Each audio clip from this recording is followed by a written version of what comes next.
Ratapan istri seorang prajurit, dari Đặng Trần Côn, ke, Hoàng Xuân Nhị. diterjemahkan dari bahasa Prancis. Tidak, ia telah melupakan segalanya, hanya untuk merenungkan kepergian suaminya. Dewa lain selain dewa perang mengilaminya, mendiktekan ucapan perpisahan yang menyentuh, dan membasahi matanya dengan air mata. Sungguh benar bahwa derita perpisahan terpendek pun melampaui kekuatan para kekasih. Bait-bait Catullus ini sebenarnya bisa saja ditulis di Vietnam pada tahun-tahun 1740-an.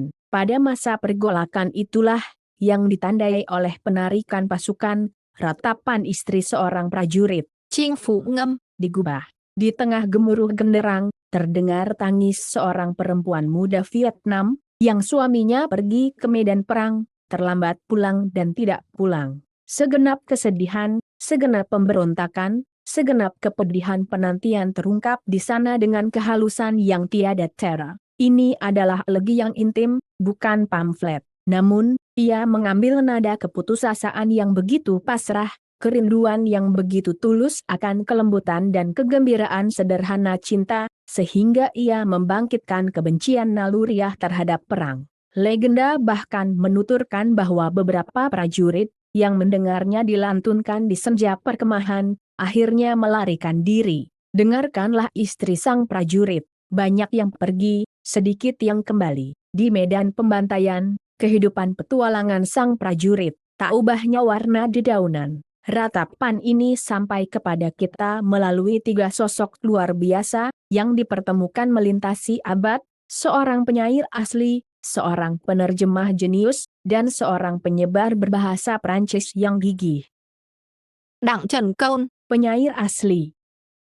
Tentang Đặng Trần Côn. catatan sejarah menyimpan citra seorang sastrawan sejati, ketika jam malam diberlakukan di ibu kota. Thăng Long. Kini Hanoi, sang pengarang menggali sebuah ruang bawah tanah rahasia agar dapat berjaga diam-diam bersama buku-bukunya. Siapa tahu apakah lampu sederhana malam-malam yang penuh studi itu bukanlah lampu yang diabadikan dalam bait-bait berikut. Mungkin lampu memahamiku, atau lampu tidak memahamiku, maka akukah satu-satunya yang menderita luka-luka sebuah negeri yang saat itu terkoyak antara para pangeran utara dan selatan, memberikan ketepatan yang mengerikan pada puisinya, yang ditulis dalam bahasa Tionghoa klasik. Karya itu dibaca dan dikagumi hingga ke Tiongkok, dan beberapa orang, terkejut oleh kecemerlangan bakat sedemikian rupa, berseru, seluruh kecerdasannya termanifestasi dalam puisi panjang ini. Pengarangnya akan hidup paling lama 3 tahun lagi. Ramalan yang kelam dan benar adanya. Đặng Trần Côn. Meninggal 3 tahun kemudian, terdesak, menurut bisikan, hingga bunuh diri. Đoàn Thị Điểm. Penerjemah jenius. Karya itu, terlepas dari nilainya, mungkin tak pernah akan tersebar di kalangan rakyat, andai bukan karena terjemahannya ke dalam bahasa nasional oleh Đoàn Thị Điểm, yang dijuluki Hồng Hà, pantulan mawar atau awan mawar. Versinya yang amat feminin, terinspirasi, jika boleh saya katakan, oleh badai-badai jiwa, naik ke peringkat sebuah ciptaan, kadang-kadang bahkan membuat orang melupakan karya asli Đặng Trần Côn, yang sudah mengagumkan. Inilah yang menunjukkan sejauh mana sang penyair perempuan menguasai sekaligus segala rahasia bahasa Tionghoa dan bahasa ibunya tak pernah sebelumnya pola sajak. Song Thất Lục Bát, 7 ganda, 6, 8, yang begitu cocok untuk melankoli yang anggun, digunakan dengan kepiawaian semacam itu. Setiap kata adalah air mata, setiap baris adalah isak tangis dari hati, dan ini adalah hati yang berkobar, hati yang berbadai, hati kecil seorang perempuan yang manis, yang terluka parah oleh anak panah iblis cinta, dan cinta yang paling sungguh-sungguh, cinta suami istri. Hoàng Xuân Nhị, Penyebar berbahasa Prancis yang gigih. Akhirnya, beberapa kata tentang Hoàng Xuân Nhị, berada di Paris pada saat-saat pertama Perang Dunia Kedua bergemuruh.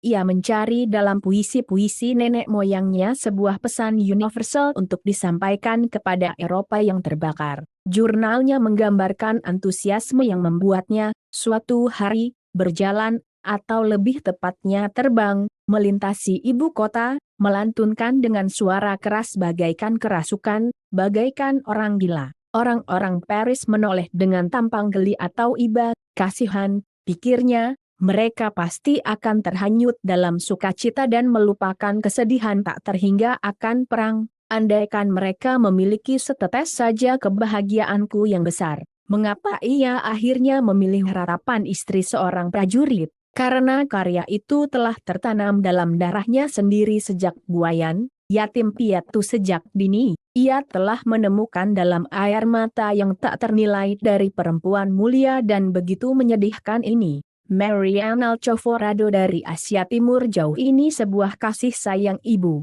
Menerjemahkannya, menafsirkannya, berarti mewujudkan sebuah impian humanis, yang dicatat dalam jurnalnya tertanggal 25 Desember 1940, sintesis orisinal, terutama yang hidup, dari dua kemanusiaan, dari dua dunia, dari timur dan barat. Itulah yang telah aku tetapkan untuk menjadi diriku, itulah yang sedang aku usahakan untuk menjadi, itulah yang sedang aku jalani. Janji yang ditepati dengan gemilang. Hal ini terbukti dari sambutan yang diberikan kepada terjemahannya, yang dipuji Robert berhasilah dengan kata-kata berikut, Tuan Hoàng Xuân Nhị, berhasil mendekatkan negerinya kepada kita. Manusia adalah satu, dari ujung ke ujung planet ini, dan ketika membaca renungan-renungan tentang berlalunya hari atau tentang perang, tentang kenikmatan mencintai, tentang kematian, aku terkadang teringat pada Catullus, terkadang pada Homerus, terkadang pada Corneille, pada Mallarmé, pada Valry. Adalah indah untuk mengingatkan kita pada nama-nama itu, adalah indah untuk dapat menyatukan dua kebudayaan yang sedemikian tampak berbeda, dan tanpa hendak membuat campuran yang tidak murni, untuk membantu mereka saling memahami.